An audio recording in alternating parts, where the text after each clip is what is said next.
E nós também. E mesmo assim, eu digo por mim, digo, já vi o Anderson, essa sensibilidade aflorada. Então, seria mais pelo estado de consciência, porque eu acredito que você consegue desenvolver também essa capacidade de Sim, percepção do que o próprio flúor. Só que as pessoas não têm interesse. talvez, Fábio, não Ah, é só um interesse. Nós vivemos num mundo ainda que está em processo de evolução. sim. Esse processo de evolução tem a ver com o inconsciente coletivo? O processo de evolução ele tem a ver com o resgate que cada um de nós fazemos em relação a quem somos e ao que viemos aqui fazer. E dentro do processo mesmo da pineal, se o indivíduo... Tem pessoas que não fazem nem terapia. Então, imagina se tiver, né, uma pineal expandida. O quanto que isso pode atormentar e pode gerar N outros males para o indivíduo. Doutor Sérgio, primeira consulta com ele, ele me deu um livro que ele escreveu num hospital psiquiátrico, onde ele me trouxe com uma clareza muito grande. Ele falou assim, até hoje eu tenho, ele falou, né, eu tenho trabalhos em hospitais psiquiátricos, porque lá estão irmãos que, por não terem tido acesso ao desenvolvimento dessa consciência, dessa espiritualidade, acabaram desenvolvendo como uma patologia física a esquizofrenia. E o livro dele é muito forte, mas um livro muito Profundo. profundo, com amor e com muito olhar para esse movimento.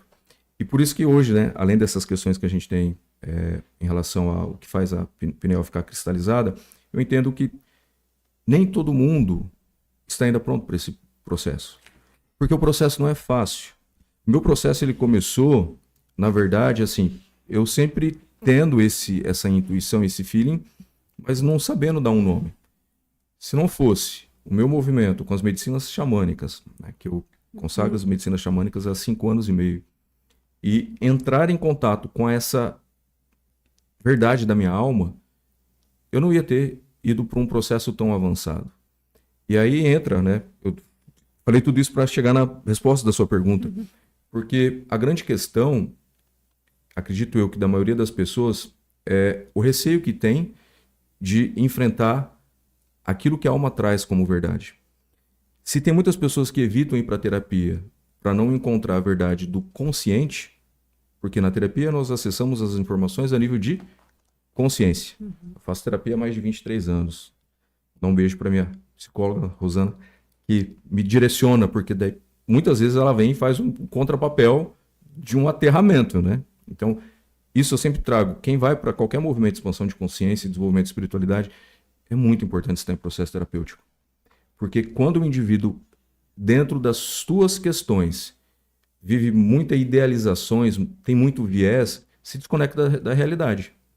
Né? Então, a gente também tem que ter esse cuidado quando uma pessoa ela vai para o movimento de se autoconhecer, fazer o movimento da expansão da consciência com as medicinas. E aí eu sempre trago essa questão justamente por quê? Porque se na terapia a gente tem que acessar o consciente, muitas pessoas fogem, na ayahuasca, a peça, a nanga, etc., é você e você. Então não tem como você fugir. Agora, a partir do momento que você sai daquele movimento e você fica naquele looping emocional da fantasia, você nem evolui e também você nem vai para uma outra atitude diferente. Se você não tiver essa consciência e todo esse amparo, que de novo para mim é muito importante estar a nível de processo terapêutico. Porque muitas pessoas, minha mãe, né? Minha mãe ela sempre fala assim para mim: você fica aí nessas coisas, para com isso. E eu falo para ela: mãe, eu tenho muito orgulho de ser ovelha negra da minha família. Muito mesmo. Porque eu tenho a oportunidade de fazer movimentos de libertação para quem veio antes de mim e para quem vai vir depois de mim. Final de semana mesmo, eu falei que eu ia fazer a tatuagem, né, do meu índio. E aí ela falou: tatuagem? Para com isso. Olha a tua carreira, o que as pessoas vão pensar? Eu falei: mãe, aquilo que eu entrego de resultado não tem nada a ver com minha crença religiosa, com orientação sexual, com política, com se eu pinto o cabelo ou não pinto, não tem nada a ver. Eu falei: quem não concordar de me contratar por ter uma tatuagem, quem vai perder a pessoa, não sou eu. Mas a gente vive dentro de um modelo de sociedade onde essas crenças, julgamentos, etc., existem. E isso está onde? Na consciência. Se o indivíduo não vem para o movimento de começar a acessar o inconsciente, e esse inconsciente é onde está, né, as nossas dores, traumas, as nossas verdades, expectativas, etc., e esse inconsciente está ligado com a alma, como que essa pessoa ela vai ir para o processo de expansão de consciência? Porque a alma ela não mente. Quando você se depara com as suas verdades, quem me segue, quem quiser me seguir lá no meu Instagram, @jrodolfogurooficial, eu posto fotos relatando como foram as minhas consagrações de ayahuasca. Tem consagração que é tudo maravilhoso. Tem consagração que eu vomito quase 5 litros. E é como se em cada consagração eu vou tirando uma casca da cebola. Camadas de cura, Que né? são essas camadas de Isso. cura. E entendendo que, assim, nós temos acordos que às vezes a gente fez em outras jornadas que a gente fez mal para nós ou para outras pessoas, mas naquela época a gente não tinha consciência. E hoje a gente vai tendo consciência. Então, como eu sou uma pessoa que eu gosto muito também de colocar o meu campo em desafio, eu coloco muito sempre para a espiritualidade, para os meus espíritos protetores. Então, me conecta com alguém que vai me mostrar isso. E é cada lambada que eu levo. Esses 2 últimos meses foram revelações surpreendentes sobre outras vidas que eu tive. Seja na ayahuasca, seja, né, em outras terapias alternativas. E você acessa isso só na ayahuasca ou você acessa hoje normalmente? Fabi, hoje olha, depois de tanto movimento que eu passei na minha vida, hoje eu aprendi quando eu acesso sem estar na ayahuasca. Exato, porque eu estou perguntando porque eu acesso muito, e eu queria fazer uma pergunta em particular, uma curiosidade minha, tá, gente? Quando você fala que o inconsciente tem as histórias da alma, são os acessos à sua vida. Sim, porque é no inconsciente que está registrado Isso. tudo aquilo que a gente não reconhece como verdade, porque o consciente, de alguma maneira, bloqueou. Porque, como você falou, né, a grande maioria que acredita, como eu acredito também, tem momentos que a gente talvez tenha feito muito mal, né? Eu acessei uma história de uma cliente minha que a gente foi incrível, porque uma coisa é você ter medo de você morrer. E fica traumatizado, às vezes, aquele momento da sua morte, ainda mais se for tortura. Mas no caso dela, o morrer dela foi ruim, mas o ver que ela foi a causadora da morte de toda a família foi pior.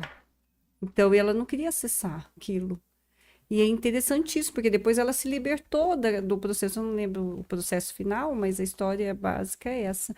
Interessante. E isso está registrado na pineal. Então, de novo, também por isso que a pineal ela não, né, não tem como uma pessoa que não vai para o processo, seja consciente terapêutico ou inconsciente, seja meditação, medicinas xamânicas ou outras que tem, acessar isso, porque qual estrutura essa pessoa vai ter para lidar com essas questões em vida? Eu tive uma consagração 2022, 2023, que eu vi eu sendo assassinado.